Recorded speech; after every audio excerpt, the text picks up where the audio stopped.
She wasn't supposed to be here long. That was the promise Carter made to herself as she parked near the visitor checkpoint at Fort, the heat shimmering above the asphalt like a warning she didn't quite understand yet. One night, maybe two, a quick surprise, then back to normal life. She adjusted the visitor badge clipped to her blouse, the word guest glaring up at her in bold red letters. The irony almost made her smile. Beyond the fence, the base breathed with disciplined rhythm. Soldiers marched in loose formation, boots striking pavement in perfect timing. Humvees rolled past, engines low and steady. A helicopter thumped overhead, its shadow sliding across the ground like a slow-moving omen. This place never truly slept. Inhaled, steadying herself.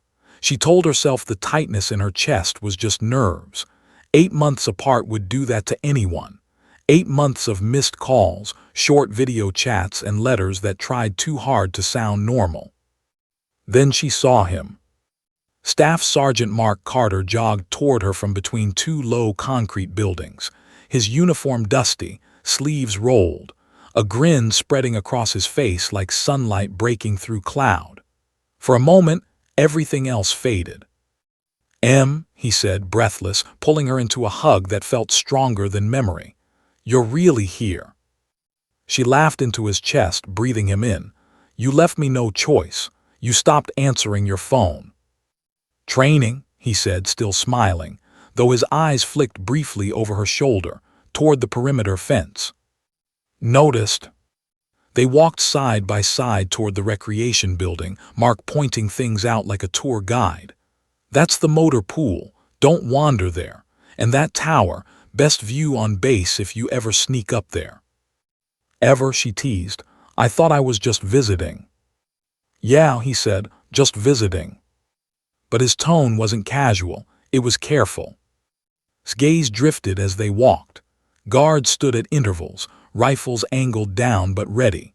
A pair of soldiers argued quietly near a transport truck, tension tight in their shoulders. Radios crackled with clipped voices that stopped when officers passed. This base felt different from the others she'd seen. Her fingers twitched without her permission. Mark noticed, "You okay?" "Yeah," she lied quickly, "just hot." They were steps from the recreation building when the air changed. The sound came first, a rising wail that cut straight through conversation and movement alike. Sirens, loud, urgent, not rhythmic like drills she half remembered, but raw and irregular. Everything froze. Then someone shouted, "This is not an exercise." His heart slammed hard against her ribs. A boom thundered from the far end of the base, deep enough to be felt through the soles of her shoes. Windows rattled. A plume of smoke clawed its way into the sky.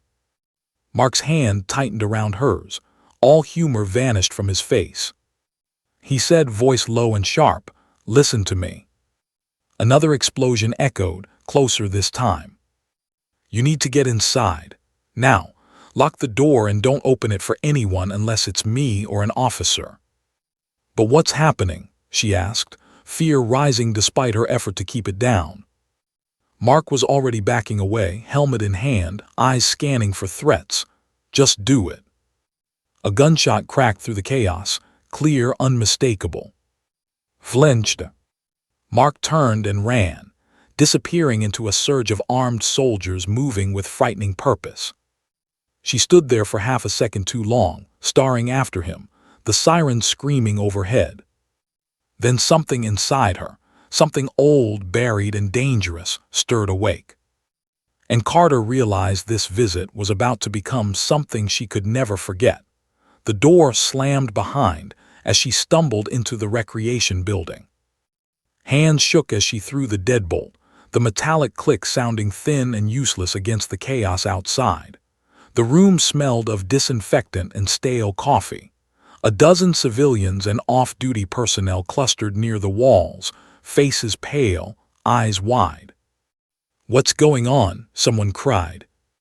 Before anyone could answer, another gunshot snapped through the air, closer now, sharper, followed by shouting and the roar of engines starting all at once. forced herself to breathe. She moved to a narrow window and tugged the blinds apart just enough to see outside. The base no longer looked orderly. Soldiers sprinted in every direction, some dropping to one knee behind vehicles, others dragging equipment from storage bays.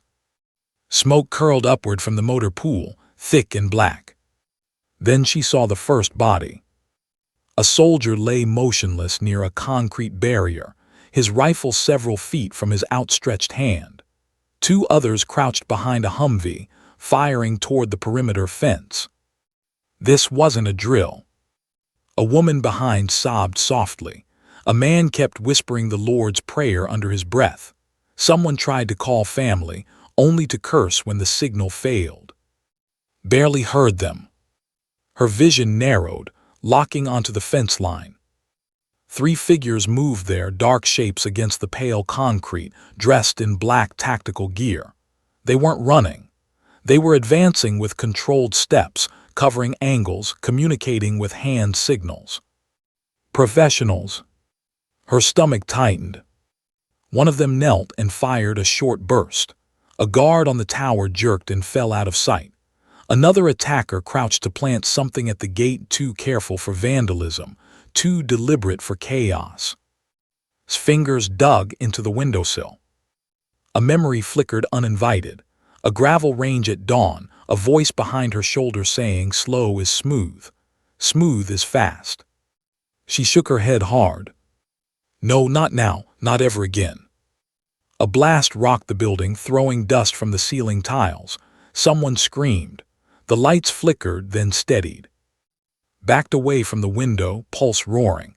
She needed to hide, to stay invisible, to survive. Her eyes caught on something near the security desk. A hard rifle case, half hidden under the counter, its latch undone as if dropped in a hurry. Her breath caught. A guard must left it, called away, wounded or worse. People were still panicking, arguing over whether to hide in the bathroom or try the rear exit. No one noticed, staring at the case like it might explode. She knelt slowly, every instinct screaming at her to leave it alone. "You promised," she told herself. "You walked away." Another soldier fell outside, blood streaking the concrete. One of the attackers turned, lining up his next shot. His chest burned. Mark was out there. She reached for the case. The zipper rasped open, loud in the tense silence. Inside lay a precision sniper rifle, clean, maintained, lethal. A spare magazine rested beside it. Her hands hovered, then closed around the grip. The weight settled into her palms like an old truth. Across the room, someone gasped, "You can't." Didn't look back. She rose, moved toward the window with quiet purpose, the noise fading as her focus sharpened. Outside, the attackers advanced again. And Carter realized she had only seconds to decide who she was going to be. A civilian hiding in fear, or something far more dangerous, lowered herself to the floor, the cold concrete seeping through her clothes as she positioned the rifle beneath the window. The chaos behind her faded into a distant hum, cries, prayers, footsteps, all drowned out by the steady rhythm of her own breathing. In. Out. Her hands stopped shaking. She checked the scope with practiced efficiency, twisting the dial just enough to sharpen the image. The base snapped into focus through the glass. Dust drifting, smoke curling, soldiers moving in broken patterns of cover and fire. Too exposed, too many blind spots. Bad layout, she thought automatically. The realization hit her like a quiet betrayal. She hadn't thought like this in years.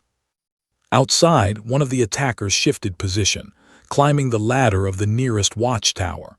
He moved fast but sloppy, confident the tower was already neutralized.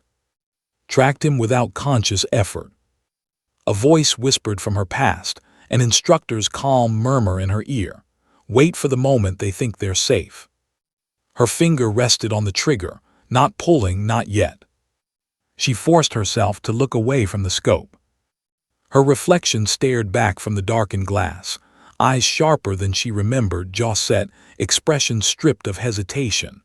This wasn't the woman who worked freelance design jobs from a quiet home. This was someone older, harder. A soldier broke from cover near the armory. His heart skipped. Mark! He sprinted with two others, heads low, boots pounding across open ground. They were trying to reach heavier weapons before the attackers could cut them off. One of the men in black pivoted, rifle lifting toward them. Didn't think. She exhaled. The rifle cracked, the sound punching through the room like a thunderclap. The glass fractured outward as the round tore through it. Through the scope, she saw the attacker's body snap backward, limbs folding as he collapsed in a heap. For half a second, everything went silent. Then the base erupted. Contact down. Sniper, where did that come from? Command, we have a hostile KIA. Pulled back from the window, heart hammering so hard it hurt. Her ears rang, but her mind was painfully clear. She had crossed the line. There was no undoing that shot. Outside, soldiers scrambled with renewed urgency, using the moment to reposition. Mark skidded behind cover, eyes wide, staring toward the recreation building. Recognition flashed across his face, confusion tangled with dread. Inside, the civilian stared at like she wasn't real. You shot him, someone whispered. Reloaded without looking at them. Yes, she said quietly. Another attacker dropped to one knee, scanning rooftops, towers, windows. He barked something into his radio. They'll look for me now, murmured to herself. Her fingers adjusted the scope again, tracking movement near the gate. One of the remaining attackers dragged something heavy behind him, a pack with wires trailing out. Explosives. His jaw tightened. She lined up the shot, wind drifting left to right, distance just over 200 yards. Her finger tightened. The rifle clicked. Empty chamber. Her breath hitched for the first time. Outside, the attacker stopped. Slowly, deliberately, he lifted his head and looked straight at the recreation building. Straight at her window. And Carter understood with chilling clarity that the next few seconds would decide who walked away alive. Time stretched thin as glass. His thumb slammed a fresh magazine into the rifle, the metal clack loud in the small room. Her hands moved fast now, but not careless. She rolled her shoulder, settled back into position, and leaned into the scope again just as a burst of gunfire shredded the wall inches above her head. Concrete exploded into dust. She flattened instinctively, heart racing, then crawled sideways, dragging the rifle with her. Screams erupted behind her as civilians scattered, diving for cover. A man shouted for everyone to get down. Ignored it all. Outside, the attacker had found her. He moved with lethal patience, firing short, controlled bursts, not to kill yet but to pin her, to make her panic. Not today, she thought. She peered through a different window, cracked but still usable. The attacker emerged from behind a burned-out truck, face half hidden behind a visor. Young, focused, dangerous. He fired again. Timed it. As his rifle recoiled, she rose just enough to bring the scope to her eye and squeezed the trigger. Crack! The round punched through his shoulder, spinning him to the ground. He screamed, raw and furious, rolling behind cover. Sucked in a breath, not a kill. Outside, soldiers surged forward, using the moment to advance. Radios crackled with urgency. Sniper is friendly. Keep pressure on the east side. Shifted her aim again. The third attacker, quiet, deliberate, dragged the explosive pack toward the base's east wing. He moved low, using smoke and debris as cover, counting on distraction. Tracked him patiently. Her breathing slowed, her world narrowed. She remembered this feeling, the clarity, the calm that frightened her more than fear ever had. The part of her she'd buried wasn't gone. It had just been waiting. The attacker stopped near a support pillar and knelt, hands working wires. If he finished, dozens would die. Adjusted for distance. Then a bullet shattered the window beside her, showering glass across her cheek. Pain flared, sharp and hot. She hissed, blinking blood from her eye. The wounded attacker had shifted positions. He was crawling, using one arm, firing blindly toward the building. Mark saw the muzzle flash. "No," he shouted, breaking cover despite the risk. Wiped blood from her face, vision blurring. One shot, she told herself, that's all you get. She ignored the pain, leaned into the scope and found the third attacker again. He was almost finished, thumb hovering over a detonator. Her finger tightened. The rifle roared. The attacker jerked, the detonator slipping from his hand as he collapsed forward. His body lay still. For a heartbeat, the world held its breath. Then the wounded attacker screamed in rage and fired wildly, bullets tearing through the recreation buildings. Ducked as debris rained down. Outside, Mark ran, straight toward the building. Inside, realized she was out of cover, injured, exposed. And the hunter she'd wounded was still alive, and crawling closer.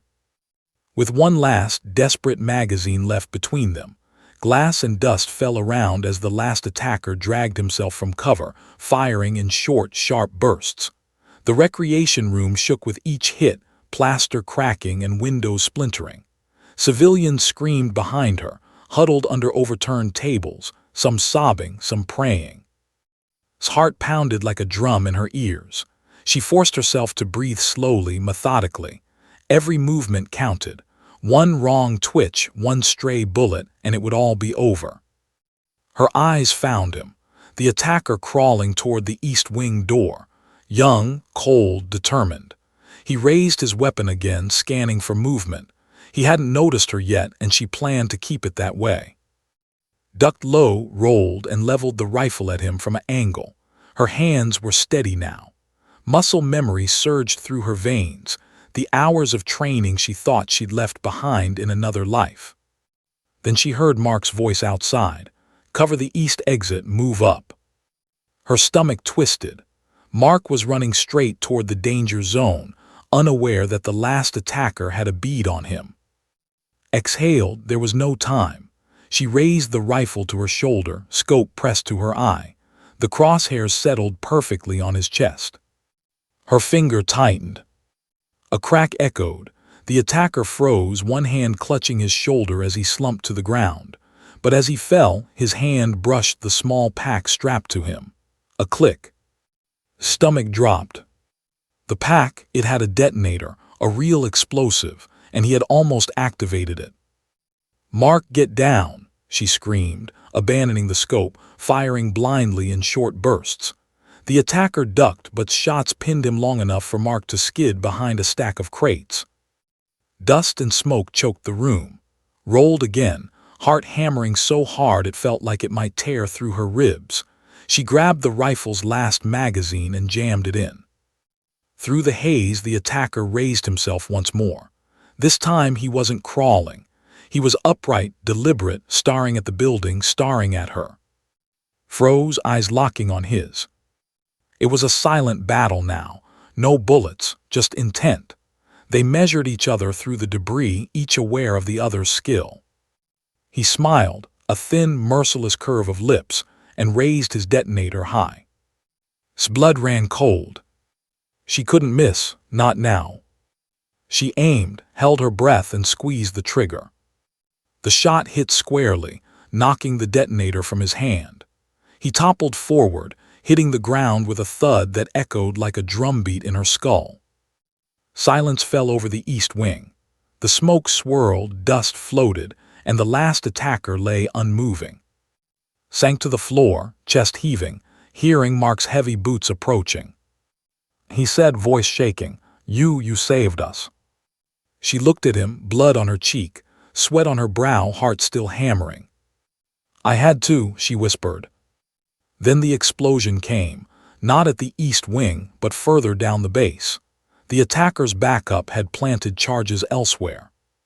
Stomach sank as she realized the fight wasn't over.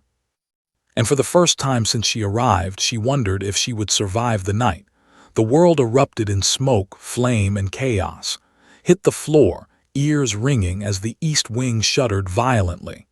Concrete dust fell like rain, and a metallic screech echoed through the building. She coughed, clawing at the rubble, trying to make sense of the ringing in her ears. Her head throbbed. Every movement sent pain shooting through her side. She could barely breathe. For a second, panic threatened to overwhelm her, but she forced it down, focusing on the sound of boots, Mark's boots, approaching. Mark's voice tore through the haze. He dove toward her, yanking a large chunk of debris off her leg. Dust coated them both, sweat and blood mingling in her hair and on her uniform.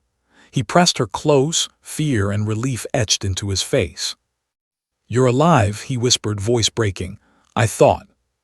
Shook her head, trying to laugh, but only a wheeze came out. "I'm fine," she gasped, though every muscle screamed otherwise. Outside, medevac sirens blared. Soldiers moved cautiously, picking their way through rubble, checking the fallen, dragging the wounded to safety.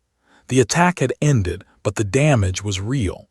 Smoke still drifted from the east wing, curling into the afternoon sky like the fingers of a vengeful spirit.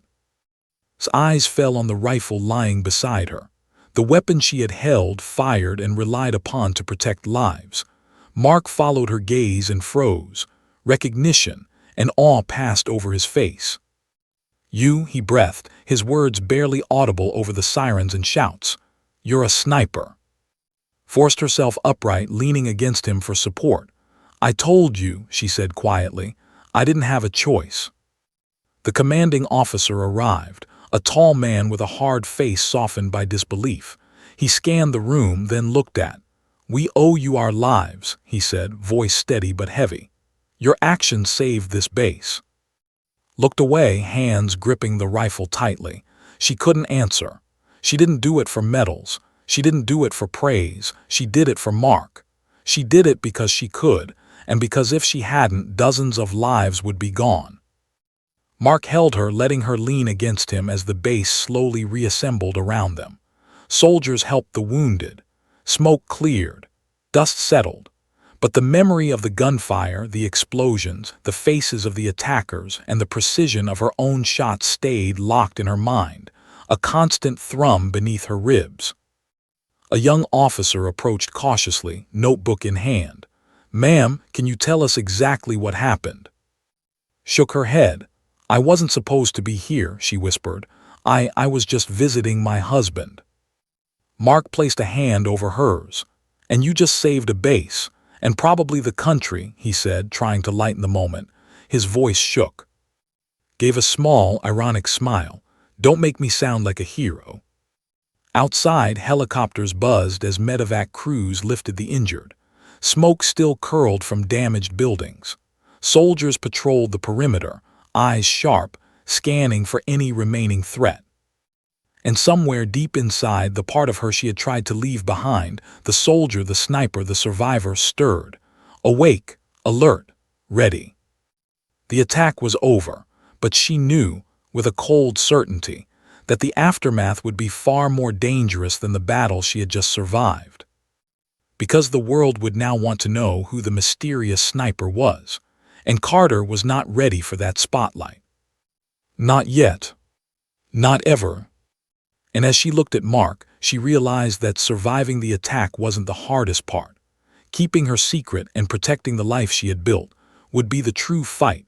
Sat on a cot in the infirmary, bandages wrapped tightly around her side and arm. The sterile smell of antiseptic filled her nostrils, sharp and suffocating. Her head throbbed, but the worst part wasn't physical. It was the weight of all the questions already pressing down on her. Mark sat beside her, fingers intertwined with hers. His eyes, wide and unblinking, had been fixed on her rifle when she first arrived. He had known something was different when she picked it up, but until now, he hadn't dared voice it. "You were never just a graphic designer, were you?" he asked softly, voice thick with disbelief. Closed her eyes, heart hammering. She had run from this life, buried it beneath a civilian identity and a quiet love, but today had stripped it away. No pretending, no hiding. The past had forced itself into the present. "No," she whispered. Mark leaned back, trying to process. "All these years, you didn't tell me." She shook her head. "I wanted a normal life. I wanted you. I wanted peace. I left all of that behind."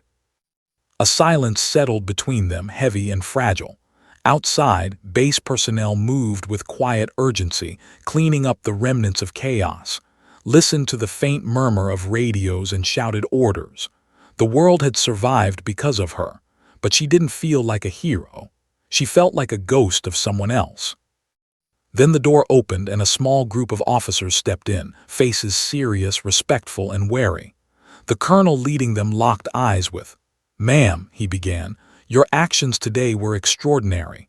You saved countless lives. We need to know, who are you?" Looked down at her hands. She had never wanted recognition. She had never wanted attention. But now, with Mark's hand gripping hers for support, she took a deep breath. I was trained as a sniper," she said quietly. "Years ago. I served in special operations. I left when I met Mark. I came here today as a wife, visiting my husband, not as a soldier."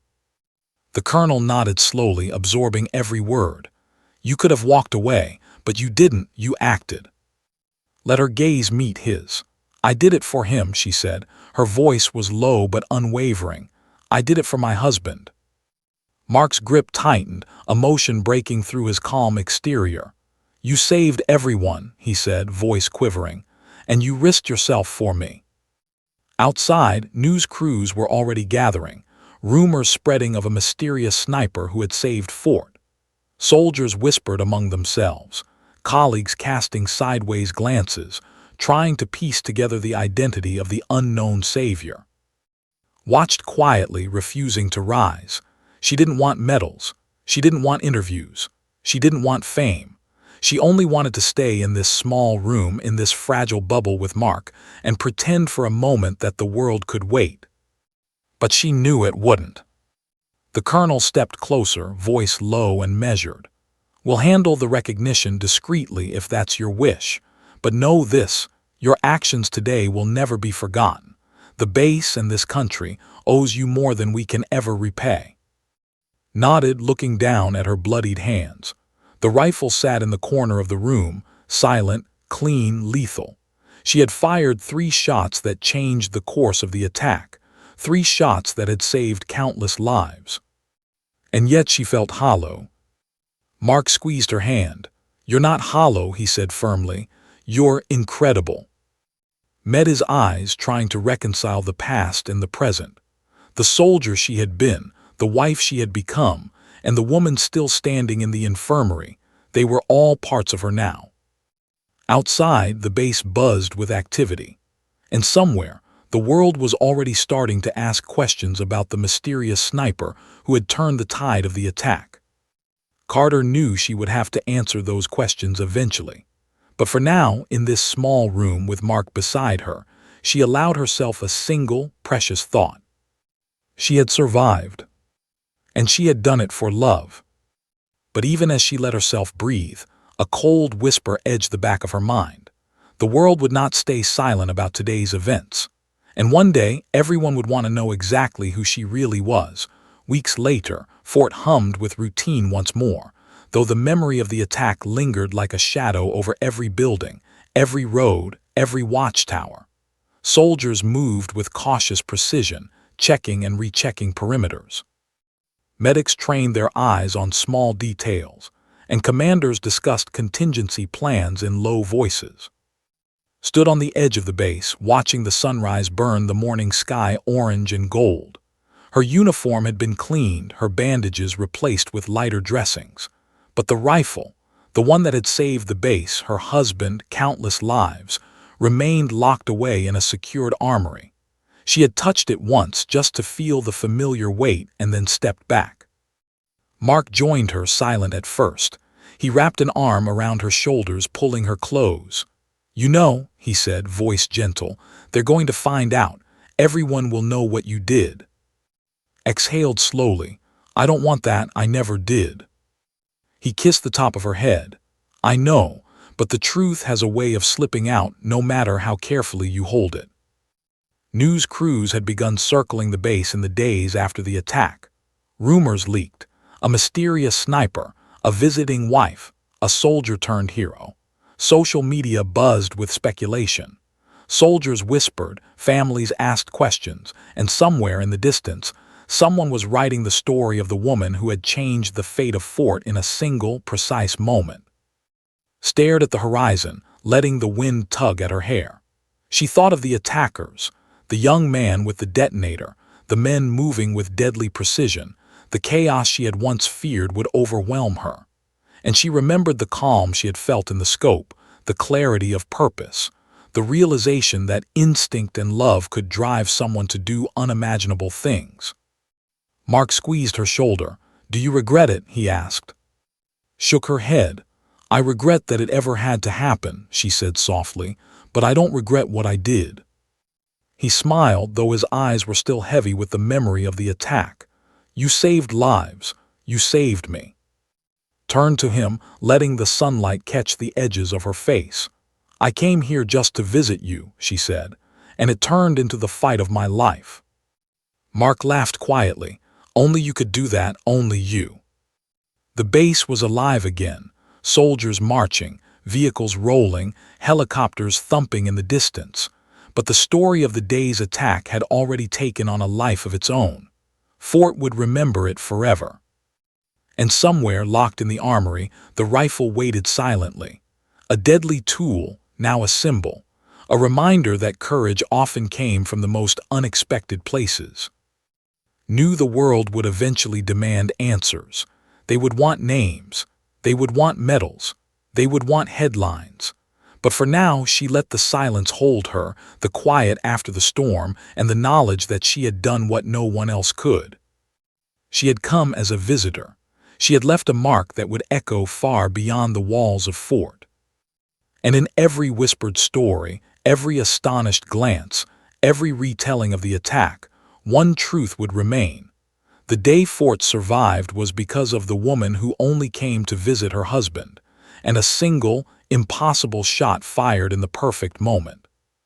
Carter turned away from the sunrise and toward home, hand in hand with Mark.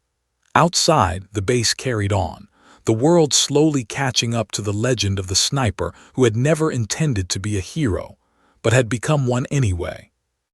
The echoes of her shot would never fade.